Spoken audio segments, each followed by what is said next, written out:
Hello, I'm Don Hammock, Sports Information Director at Mississippi Gulf Coast Community College. Thank you for joining us for another episode of Bulldog Blitz.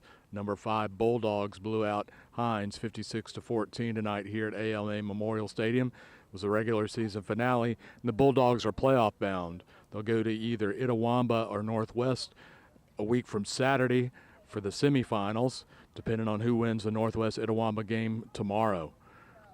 We're going to talk with Coach Jack Wright, quarterback Landon Varnes, and linebacker Montrell Chapman while we take a look at some exciting highlights. Then we're going to introduce you to defensive lineman Chris Burton when we play 10 questions. Our last segment looks back at homecoming. We're going to show you all the Hall of Fame honorees and special award winners from the week. And then we'll wrap up and get ready for next week, a playoff road trip. Stick around. We're here on the field with head coach Jack Wright. Jack, a convincing victory today. What did you see from your team tonight? I think the one thing that stands out were the big plays in the first half. Just some long passes, some long runs, some chunk plays that wound up in the end zone really were the difference in the score. I know that I heard y'all talking at halftime. You're kind of bemoaning the fact that you'd only run, 20 plays or something in the first half, weren't able to get a lot of guys in, but you were able to hit all those chunk plays and really, y'all got killed in time of possession, I know, in the first half, but you were still piling up the yards. You got to give them credit. Their quarterback's elusive.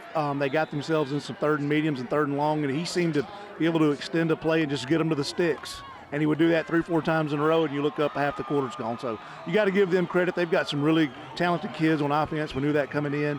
Their quarterback was able to keep them on the field. And we hit some chunks, so that's just the way it goes. Landon, I think, was 13 of 14 in the first half. 3 touchdowns, close to 200 yards. What was he doing tonight that was so effective? He played really well, but the thing that stands out to me, Don, is our receivers made plays. In my history, in this conference, if you look up in any game, any team, if their receivers routinely make plays, you're going to get points. You're going to wind up with a lot of points at the end of the night. That's what happened. Our running game was fine. I thought Trey, 3 touchdowns, had a great game too. Can't overlook that. But the difference to me was all of our receivers made plays. Henderson, Coulter, Beverly, all those guys got in there and got some chunks. Yeah, Coulter, I think, had the biggest play of the first half, 73 yards, something like that. A route down the sideline that he juggled and maintained his concentration, pulled it in. But that really, I think, got you all exploded there. It did. It was a great play. Landon saw a seam. And you're right, JP almost dropped it. He just seemed like he juggled it for about 15 yards before he wound up getting a firm grip on it and rolling it in. He's done that several times. We just have some explosive players on offense. We're blessed. We can score from a lot of places on the field. Just a lot of fun group to coach. They work hard. They do it in practice. So I can't say that we're surprised, but it winds up just with some good points, good point totals on Thursday nights. And when you look at the distribution, no, you can't double team anybody and take one receiver out because there's 3 other guys that are going to cause you a lot of problems. And Landon deserves some credit for that too, for spreading the ball around and not making one receiver his sole focus. A lot of times quarterbacks can get caught up on one guy, and I've had guys do that before. But he spreads the wealth, and he's got some guys that are paying him back. Special teams made a couple big plays. Probably the play that really turned the game around most. Torian Davis strips the kick returner, and then Shadrack Tootle picks it up and waltzes into the end zone. That was a huge play. Sometimes you get lucky. Torian made a great play coming from behind the kick returner, stripped the ball out of his right arm. You could see it on the replay after the play, and it was just a great individual effort. And luckily for us, the ball bounced right up into Tootle's hands. He was already standing up facing the end zone, so it was an easy touchdown for him. But sometimes you get lucky on those types of plays. Sometimes I get lucky. That play came right at me. I got lucky on that one. But you could see on the replay on the video, both Torian was kind of out of the play and hustled to get back in it and make that strip. A lot of fans, don't pay attention to the coverage game. Punt coverage and kickoff coverage are huge plays in the game. We spend a lot of time on that. We put our best players on that. It paid off tonight. And, be dirty, Brandon Hinds, he had one get called back. He's always dangerous in the return game. Very, just really surprised at Brandon's kickoff return ability throughout the course of the season. Our return average has shot up this year, and it's largely because of him being able to make one guy miss. But we've got some guys on the kickoff return, too, that are really putting out great effort in their individual blocks on the coverage team for his returns. The regulators, they were on the field 70-some-odd plays, but never really caved in. They kept battling down the field, and I think the yardage was probably closer, but they did a good job of hanging in there. They did. A lot of open field tackles, a lot of individual effort, a lot of bodies flying around. And like I said, you got to give their quarterback credit. He was able to extend some plays, but our guys kept fighting. They kept chasing. They kept pressuring. And we made enough plays to get them off the field when we needed to. Yeah, we're able to get some negative plays and put them behind the chains in key situations and get things going. And then Javen Gibson had a safety late, which was really just icing on the cake. So we know we're going to have to travel to the playoffs. We're either going to go to Senatobia or Fulton, depending on who wins the Northwest Itawamba game tomorrow. What are your thoughts about next week? It'll always be a high-quality opponent. Based on what happened today, we know who, that's down to 2 where we'll go. We'll have to travel. It'll be kind of a long trip, so we'll have to prepare for that, get our kids prepared for that. I think we can handle it well. We've got a mature group. We've handled, some adversity already this year really well, so we just got to get a plan together, come to work next week. We've got 3 days off right here. Our kids deserve it. We've had 2 games kind of sandwiched close together, so they deserve a couple of days off to take care of their body, to take a deep breath and get ready to refocus for next week. Yeah, this is a short week game, and now you get a little breather and get guys to kind of rest up and be ready Monday to be focused and get ready for the postseason because it's big things coming up. Right.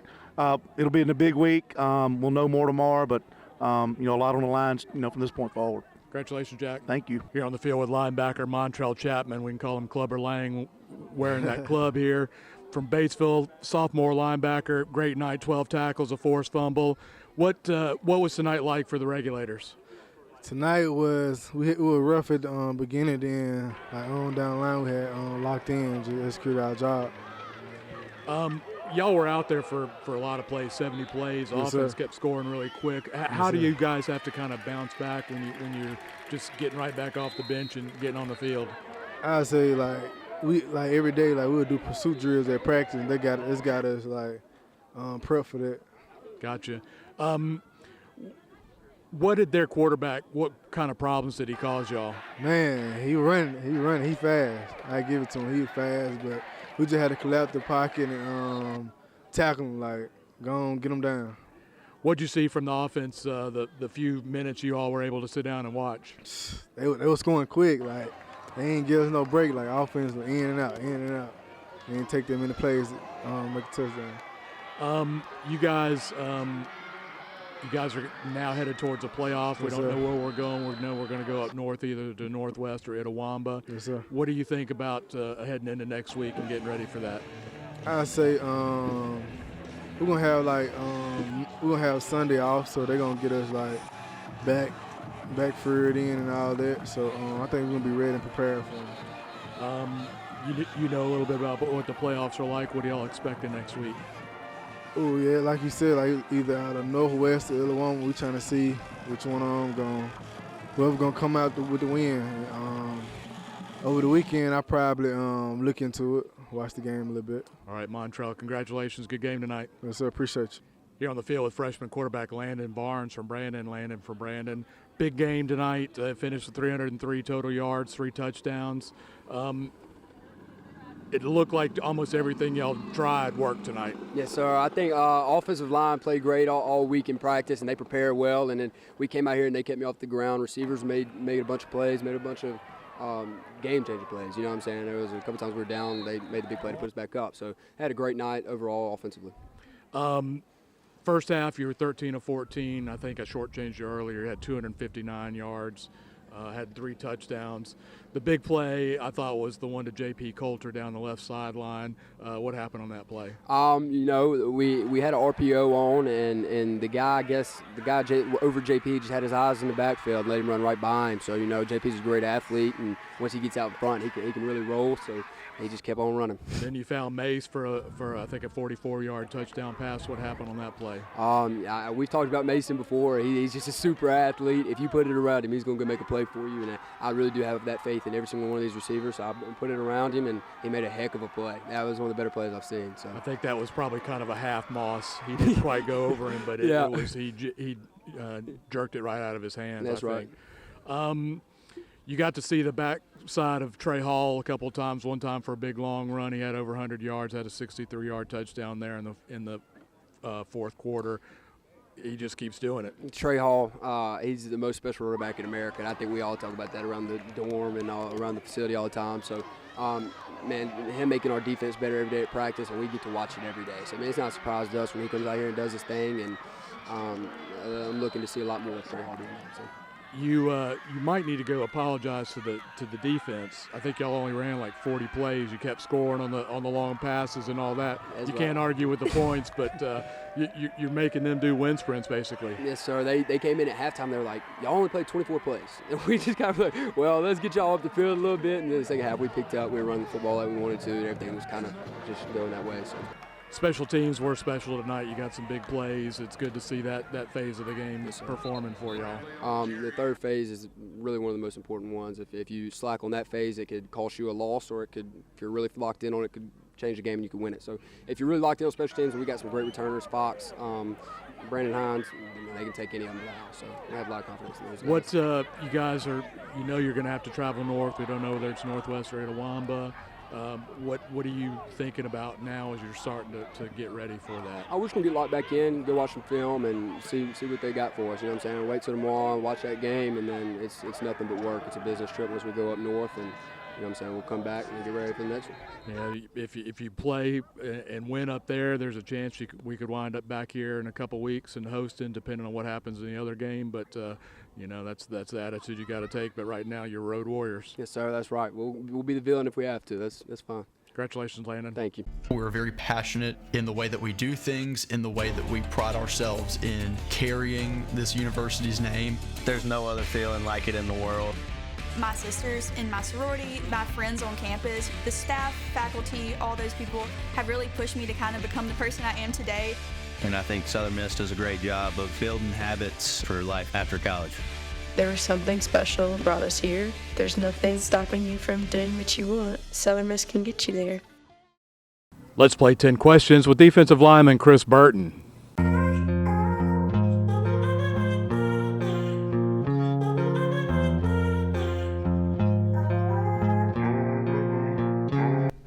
I'm Chris Burton from Bogachitta, Mississippi. Bogachitta is a small town just outside of Macomb. Not much, got a Dollar General and a little public school, that's about it.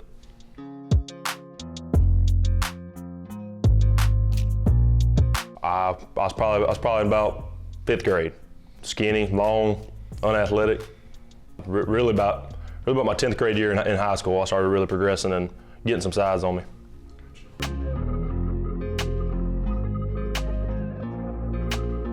Man, I love doing hard things. Always being undersized, man, it's been a challenge, and I love overcoming challenges. So that's been a big reason.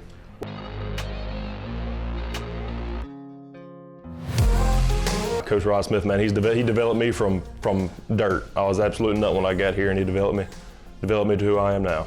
My speed, my hips were terrible, my flexibility was terrible when I got here, and I just had no pass rush move when I got here, and he developed all that.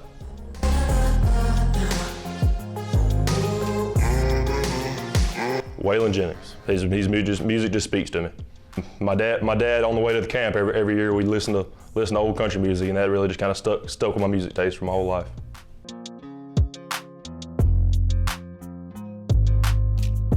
Probably be cutting trees with my brother right now, honestly. He got into it when he played football at South Alabama, and when he coached out of college, and just God took him to cutting trees, and now he owns his own business, doing really well doing that.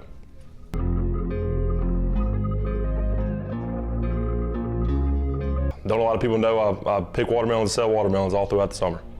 My girlfriend's got a farm in Osaka I work on all summer.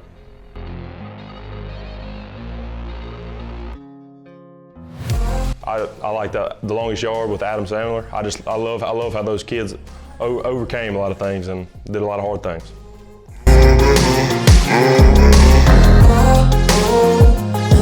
It'd be Carter Smith. He's a character, man. He's got a lot of personality.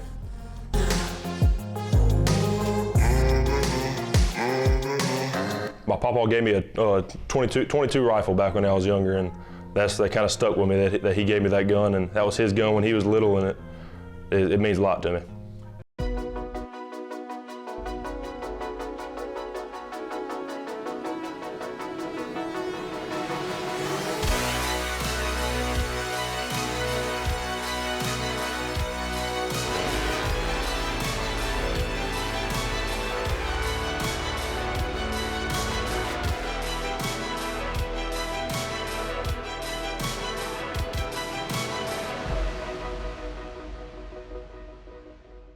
Last weekend at Homecoming, we honored a bunch of great people with our Alumni Hall of Fame, Athletic Hall of Fame, and special awards presentations. Let's meet all of those folks.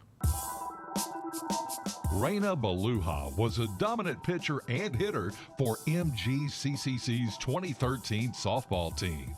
During her sophomore season, Beluha was named the MACJC Softball Pitcher of the Week for April 14th through the 20th, following an impressive performance that included a 3-1 record and 20 strikeouts. Her overall season statistics were equally remarkable, showcasing a 15-4 record, a 2.26 earned run average, and 123 strikeouts, placing her among the top 20 in NJCAA Division II. But Beluha's talent extended beyond the pitcher circle. She excelled at the plate, boasting a .357 batting average with 7 home runs and 28 runs batted in. Her all-around contributions were pivotal in helping the Lady Bulldogs achieve a number 8 national ranking and secure their second MACJC South Division title in just 3 years. Beluha's outstanding year culminated in her being named the 2013 NJCAA Second Team All-American. She finished the season with 156 strikeouts and a 2.51 ERA, ranking in the top 25 nationally for strikeouts. Her offensive skills also shone through, as she recorded a .353 batting average with 7 home runs and 35 RBIs by season's end. A native of Tampa, Florida, Beluha transferred to MGCCC from Florida International University, bringing with her a strong high school track record. At Jefferson High School, she earned all Hillsborough County honors, recording a stellar 1.02 ERA in her senior year. Off the field, she was a National Honor Society member, graduating with an impressive 4.0 GPA. Raina Beluha's legacy is one of excellence, both academically and athletically, inspiring future generations of athletes.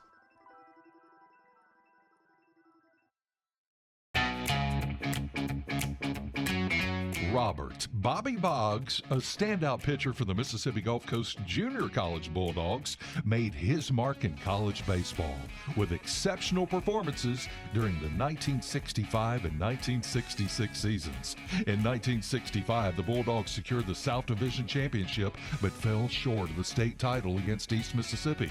The 1966 season saw the Bulldogs secure the state championship, largely thanks to Boggs' brilliant pitching. That year, the Bulldogs quickly made an impact. One of the most unforgettable moments came when Boggs pitched all 17 innings in a grueling 4.5-hour game against William Carey, leading the Bulldogs to a hard-fought 5-4 victory. Another defining moment was on May 22, 1966, during the state championship rematch against East Mississippi. In a tense game, Boggs laid down a critical sacrifice bunt, contributing to the only run scored. He dominated on the mound, giving up just 3 hits and securing a 1-0 shutout victory. Boggs was named Most Valuable Player, marking a significant achievement as the Bulldogs celebrated their first state baseball championship under Coach Ferris. Bobby Boggs' legacy at MGCJC is one of perseverance, skill, and leadership, etched in the college's athletic history.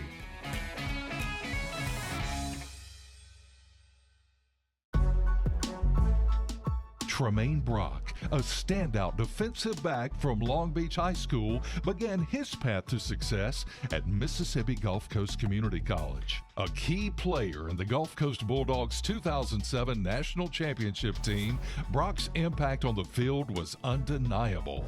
Starting as a safety in 2006, Brock quickly showed his game-changing potential.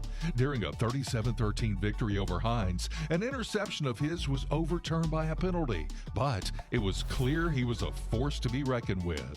As a sophomore in 2007, Brock truly hit his stride. In a 30-14 win over Holmes, he returned an interception 60 yards for a touchdown, electrifying the crowd. The very next week, he grabbed 2 more interceptions in a 34-7 victory over Northeast Mississippi.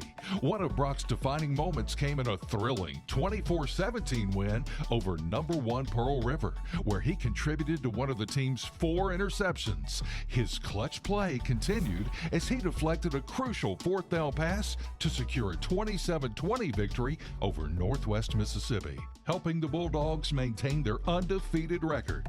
Brock finished the season with 7 interceptions, earning all MACJC South First Team, all NJCAA Region 23, and NJCAA All-American First Team honors. After Gulf Coast, Brock played at the University of Minnesota and Belhaven University before embarking on a 12-season NFL career.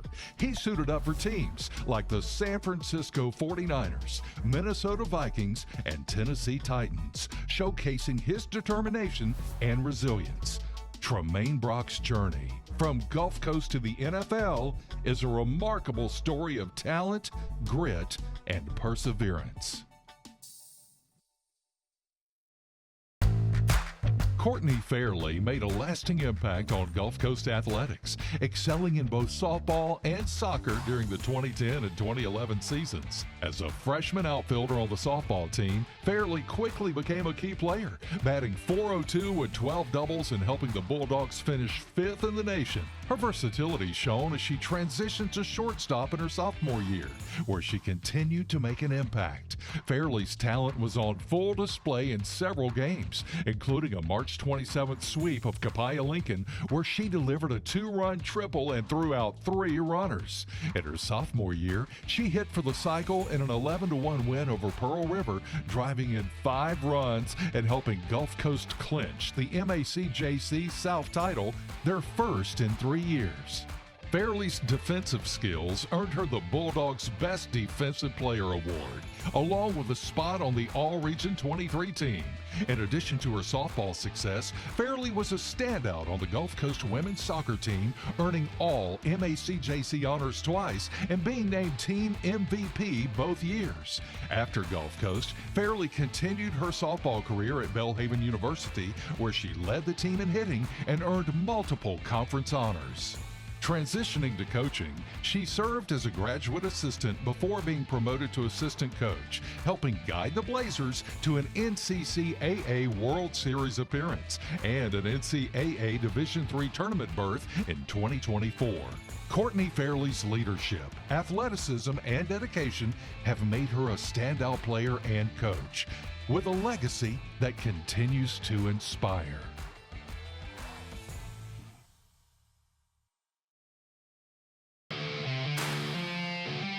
Jordan Hall's time at Mississippi Gulf Coast Community College stands out as one of the most impactful in the soccer program's history. Over 2 seasons, Hall scored an impressive 57 goals, leading the Bulldogs to an undefeated record in MACCC South play. From his very first game, where he found the net in a 2-0 win over Itawamba, Hall demonstrated his talent for scoring. His freshman season in 2016 was especially memorable, as he recorded 4 consecutive hat tricks, earning MACJC Player of the Week honors 3 times. Hall finished the year with 28 goals, ranking 2nd in the nation, and was named an NJCAA All-American Honorable Mention. He followed this with an equally strong sophomore season, scoring 29 more goals, receiving NJCAA First Team All-American recognition, and collecting 4 additional MACCC Player of the Week awards. Hall's excellence extended beyond the field as he earned spots on the academic All-MACCC and NJCAA All-Academic teams both years. After MGCCC, Hall continued to shine at Rutgers University, leading the Big Ten with 14 goals in his junior year and earning first-team All-Big Ten honors. He then transferred to the University of Connecticut, where a knee injury shortened a promising senior season, but not before he scored 9 goals in the first 9 games. Today, Hall shares his love for soccer by coaching youth players, passing on the skills and knowledge that defined his career at Gulf Coast.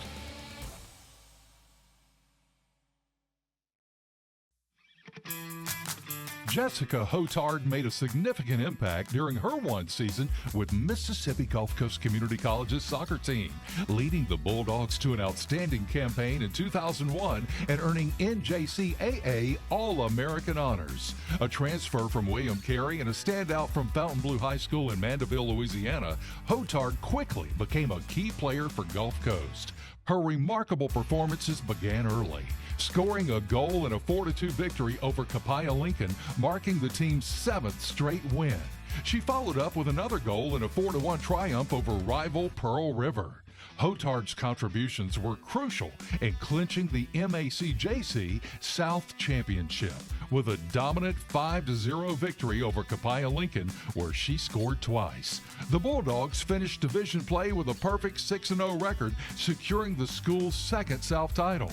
In the MACJC/NJCAA Region 23 tournament, Hotard's form continued as she scored in a 3-0 semifinal win over East Mississippi. Although Gulf Coast fell 2-1 in overtime to Hinds in the championship game, Hotard's contributions were undeniable. The Bulldogs finished with a 13-2 record, outscoring opponents 64-13 during a 13-game winning streak. Hotard ended the season with 13 goals, earning the team's Most Valuable Player award. She was also named to the All-MACJC and All-NJCAA Region 23 teams, becoming the first player in Gulf Coast history to earn NJCAA All-American honors.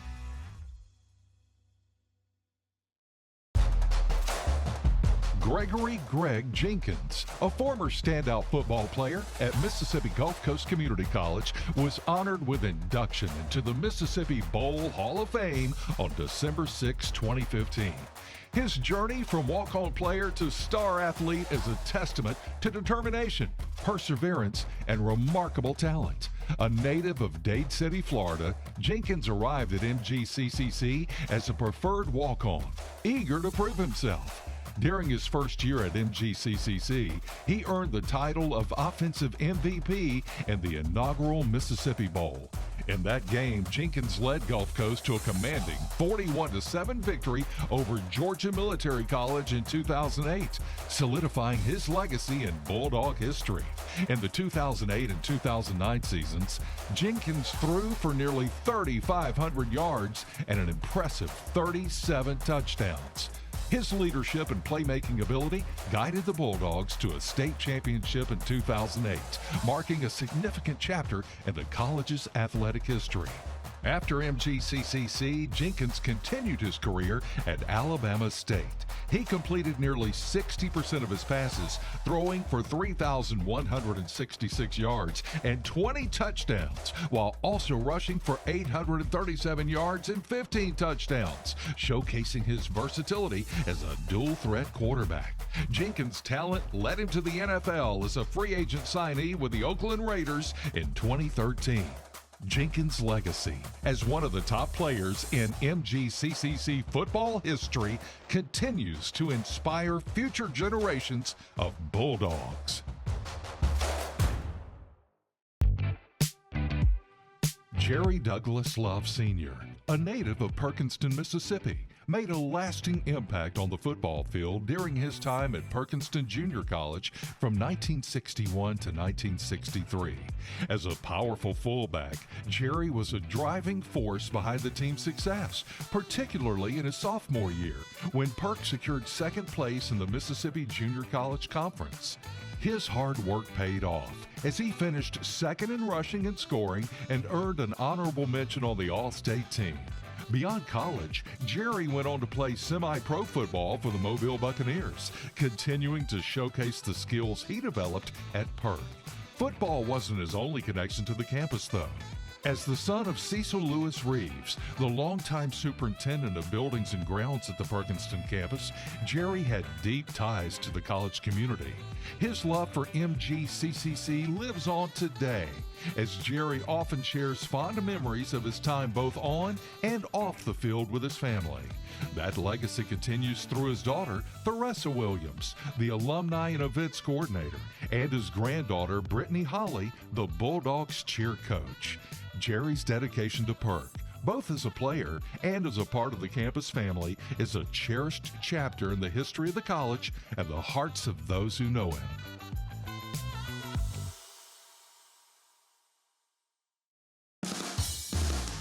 Jason Maravich made an incredible impact on Gulf Coast basketball during his standout 1999-2000 season.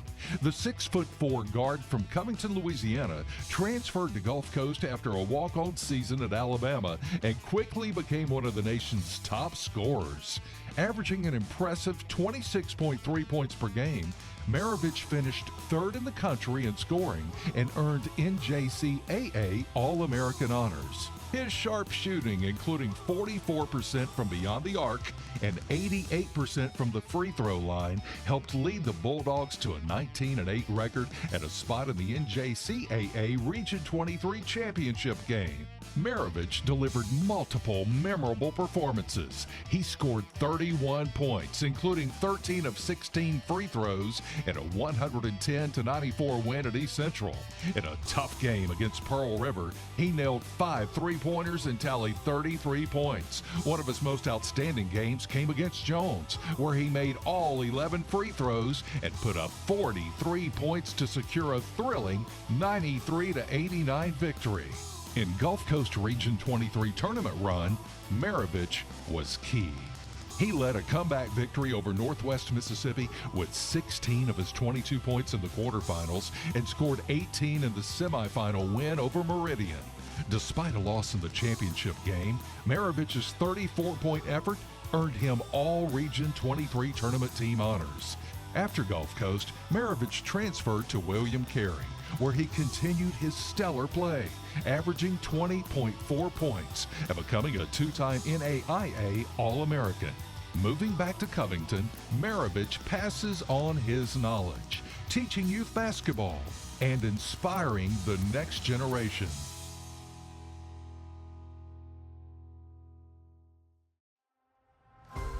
Carter Nicholson, a standout golfer from Career, Mississippi, made a lasting contribution to Mississippi Gulf Coast Community College's golf program during his 2 years with the Bulldogs.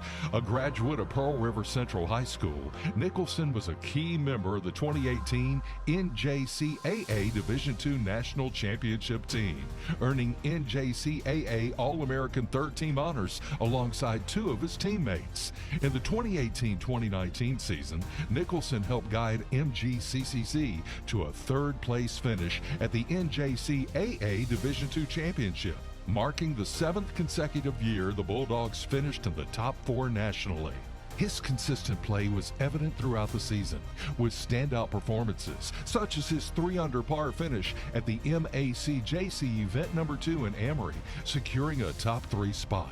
After MGCCC, Nicholson continued his success at Loyola University, New Orleans, where he earned NAIA All-American third-team honors during the 2020-2021 season.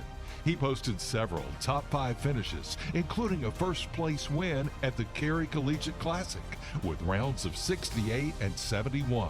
Now, an assistant golf coach at Loyola, Nicholson balances his passion for the sport with his love for cooking, fishing, and spending time at the beach. Inspired by his father and Coach Tommy Snell, Nicholson's journey of hard work and dedication continues to shape his life and career.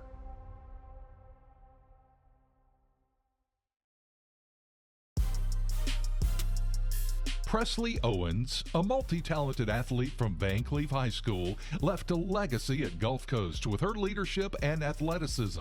In high school, Owens excelled in basketball, volleyball, and softball, guiding her teams to 2 South State semifinals in basketball and volleyball, and leading her softball team to back-to-back division titles. At Gulf Coast, Owens made an immediate impact, averaging 5.4 points and 4.3 rebounds as a freshman. But it was her sophomore season where she truly shined. Averaging 12.5 points and 8.6 rebounds per game, Owens helped lead the Bulldogs to an impressive 18-7 record and a spot in the region semifinals. Her season was highlighted by standout performances, including a 22-point, 12-rebound effort in a 74-66 victory over East Central. Owens recorded 10 double-doubles, including a 14-point, 16-rebound game and a 68-60 win over Northeast Mississippi. Her remarkable play earned her NJCAA All-American Honorable Mention recognition, along with spots on the All-Region 23 and All-MACJC teams. After Gulf Coast, Owens continued her basketball career at Northwestern State in Louisiana, where she became a starter and helped lead her team to the NCAA tournament. As a senior, she anchored the defense with 34 blocked shots, and her team captured back-to-back Southland Conference tournament championships. Presley Owens' journey from Gulf Coast to the NCAA tournament is a testament to her talent, leadership, and determination.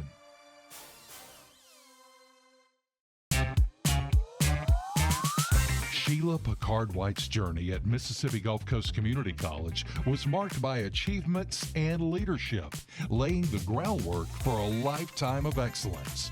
From 1975 to 1977, she was an active and engaged student, making a significant impact both academically and through her extracurricular involvement.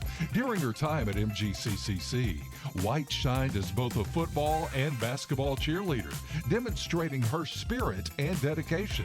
Academically, she excelled as a President's List scholar, graduating with high honors. Her leadership qualities were evident as she served as secretary of both the Student Council and Phi Theta Kappa, and she contributed to the Tri-Campus Council and the Honors Colloquium class.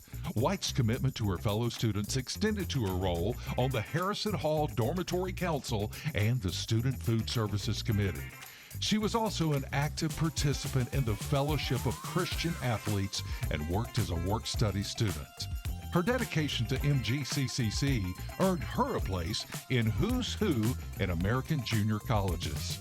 After graduating, White continued her education at the University of Southern Mississippi, where she earned a bachelor's degree in business administration and a master's degree in adult education.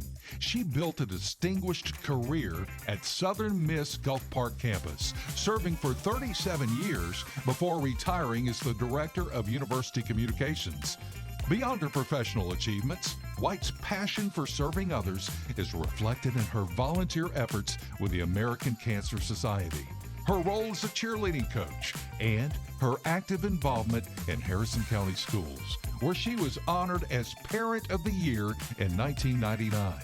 Sheila Picard-White's journey exemplifies the values of leadership, commitment, and service that continue to inspire those in her community.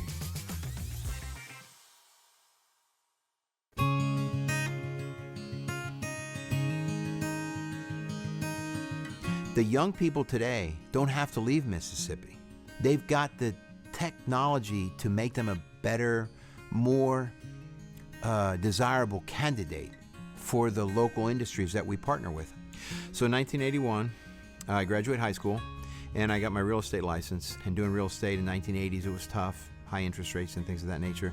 So I decided to join the military. Went into the Navy, but I didn't want anything gray that floated around on the top of the water. So I said, hey, give me some kind of other option. So the guy told me, he says, the recruiter told me, he was like, yeah, we've got something just for you. They call them the Navy Seabees. And so I got stationed in Gulfport, Mississippi. So there was signs all over the place, Mississippi Gulf Coast Community College, Mississippi Gulf Coast Community College. And then I applied for a very competitive program called the Enlisted Education Advancement Program. I went to school for 2 years while serving on active duty. And since I wanted to pursue an engineering curriculum, I had to take every single math class that was offered at the college at that time. MGCCC laid the foundation for me to pursue my bachelor's degree. And I was in the military for 20 years, from 1988 to 2008. I was in Washington, D.C. during September 11th. After that was Operation Iraqi Freedom, Operation Enduring Freedom. So the call came again. I was active duty, and I came down and I served with Naval Mobile Construction Battalion 7. We deployed, we did great things. Hurricane Katrina hit. Hurricane Katrina hit, and what the Navy does is they stood up a command in Gulfport. So from 2006 to 2008, I was stationed here. Rebuilding basically the Gulf Coast, which was amazing because the partnerships that were forged during that time, everybody rolled up their sleeves and everybody pitched in. Yeah, I got out in 2008 and I tried my hand at school teaching, but I had another calling in Florida. So I moved to Florida, did wonderful things, traveled all over the world, literally all over the world, installing training systems. Again, relying on the foundation that I gained here, and now I'm supporting the space program. I've been so blessed. And so I'm currently a guardian, providing logistics support and infrastructure support and engineering support to our launch providers. So again, my basic education that I got here along the Gulf Coast propelled me to be able to be the leader that I am today. I never thought, nor did I ever set out to earn an award, right? It was just through the execution of my duties, whether it was military, whether it was in school, whether it was my civilian life, that I guess, it led me to this point.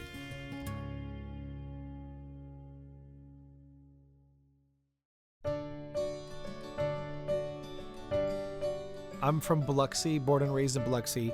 Went to Biloxi High School, so yeah, my roots run pretty deep on the coast. I chose to go to the PERT campus after a visit. I had applied to multiple schools and some four-year universities and colleges, but when I went to visit the Perkinston campus, I don't know, something clicked, something happened, and it felt like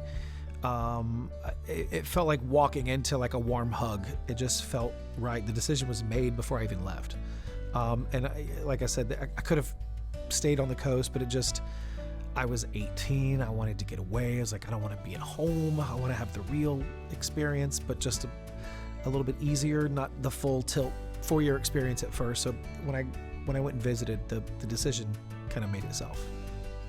Currently, I work for WLOX. I was there a year ago. I was there for about 5 years. And I'm back now, and I'm a lifestyles show host. I'm a media executive. So my job is to get out into the community and talk to business owners, about ways we can make them more profitable and make them more successful in their space and throughout South Mississippi. And we do that through a host of different ways.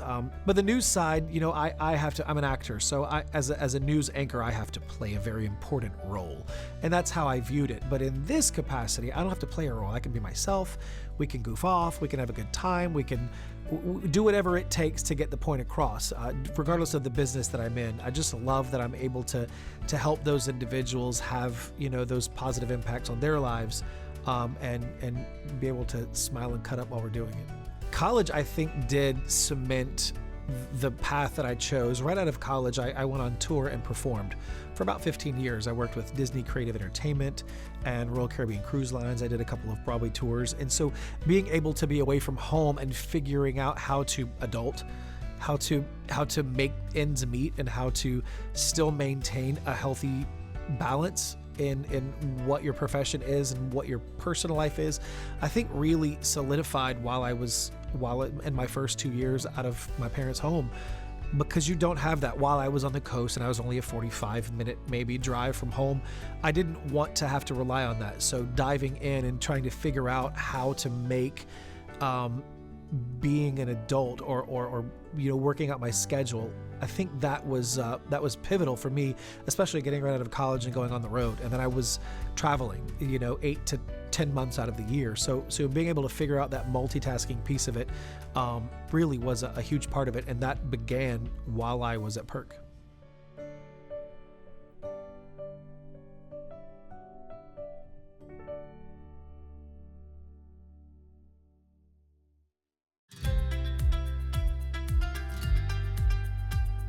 I was only in my early 20s when I started at MGCCC, but by the time I went to law school, I was almost 40. So in between going to the junior college campus, I learned that I wasn't a dumb person. I didn't have to be shy.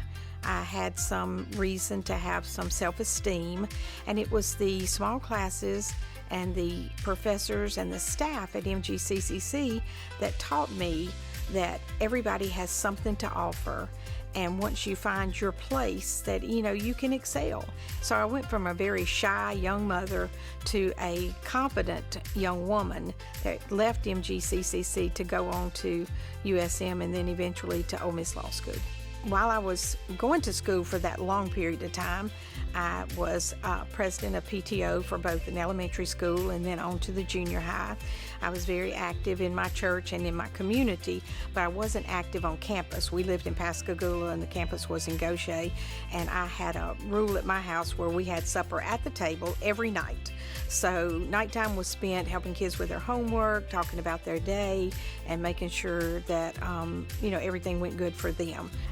When I received the call from Miss Graham, Mary Graham, to say that I had been selected to be in the Mississippi Gulf Coast Community College Hall of Fame, I was like, who, me? She said, yes, Sharon, you. And I was shocked. I was thinking, what did I do? So it has made me feel like I'm being recognized for things that I did that have made a difference. I'm a wife, I'm a mother, I'm a stepmother, and I'm Nana to a whole bunch of kids, even those that aren't mine. And I've always been proud of those things. But to know that the community feels like I've done something that they can be proud of me for has made me very happy. It's been an honor. It's been a great honor that people from that long ago would remember me and remember the things that I've done with my life and the tools that Mississippi Gulf Coast Community College gave me, because it was there that I became who I am today.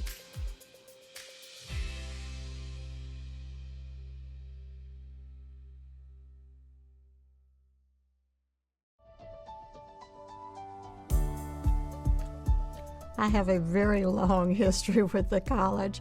I started in 1981 to work with career counseling. It was a government grant for those summer months when I was not on the college payroll for the grant.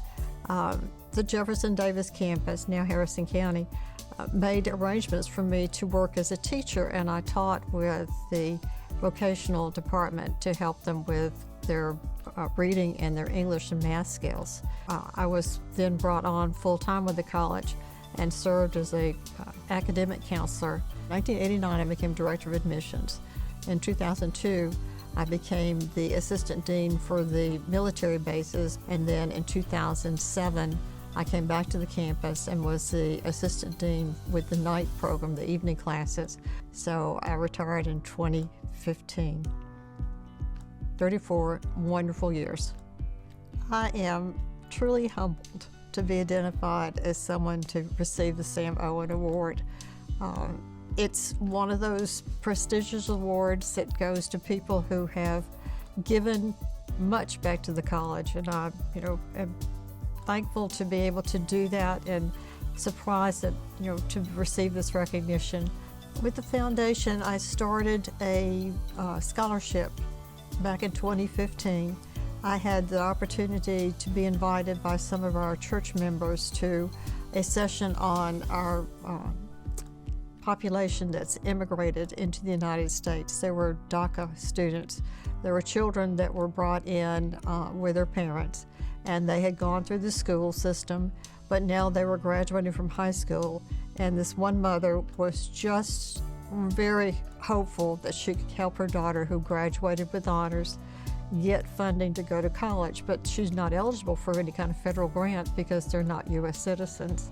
And it touched my heart because my parents could not help us, their 6 children, with any kind of funding to go to college.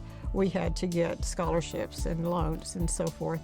And so I thought, I could help this young woman out. And when I did the first year, I thought, well, I could do this again. We've had 8 students so far, 6 have graduated. My most recent graduate graduated with Phi Theta Kappa honors, and he has a Phi Theta Kappa scholarship to attend at USM. So we have some scholars there.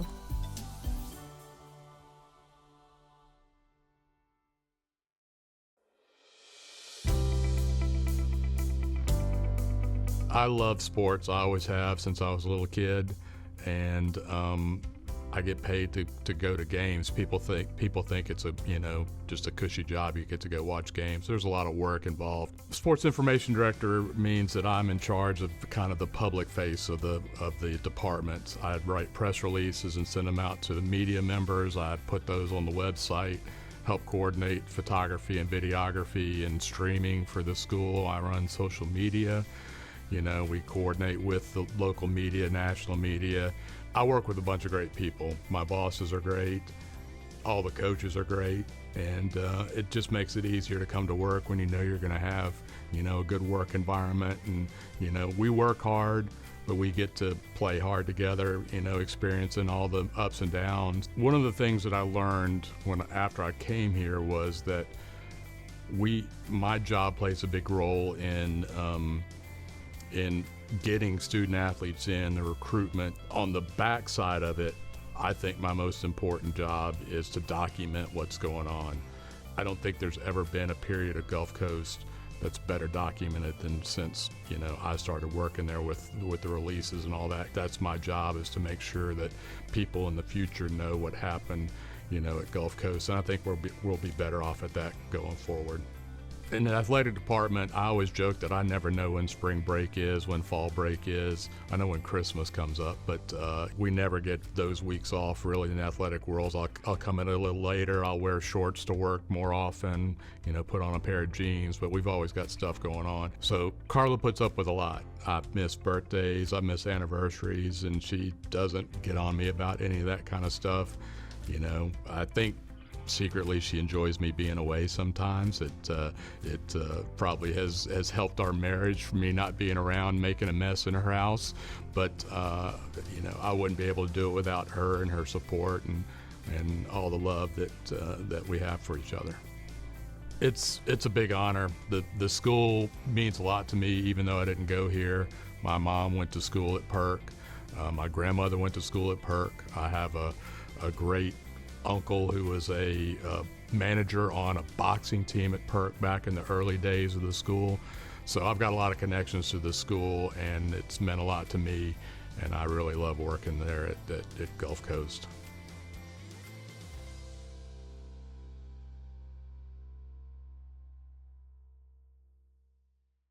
Thank you for joining us for another episode of Bulldog Blitz. We'll be on the road next week, coming to you from either Itawamba or Northwest. We'll see you then.